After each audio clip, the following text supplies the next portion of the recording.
Hi everyone, welcome back. So in this video, I'm going to share with you how to add the 50 SMA on TradingView. So just follow me and follow the steps. It's so easy and simple. So first of all, open TradingView, then go to indicators, this one. Click on it and type here SMA. Choose this one, moving average simple, okay? SMA stands for simple moving average. Click on it.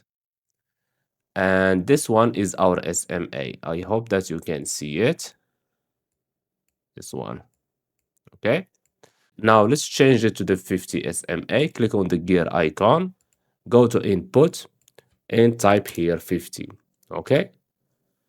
As you can see, this is our 50 SMA. Now let's say, for example, you don't like this color and you want to change it.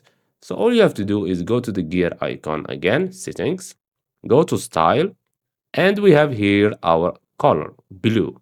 Click on it, and you can choose any color from here. So let's choose, for example, white. Okay. We have here the thickness of this line. You can also change it, for example, like this. And click on OK. Okay. And that's it. So I hope you found this video helpful. Don't forget to give us a like and subscribe. Thanks for watching and see you in the next one.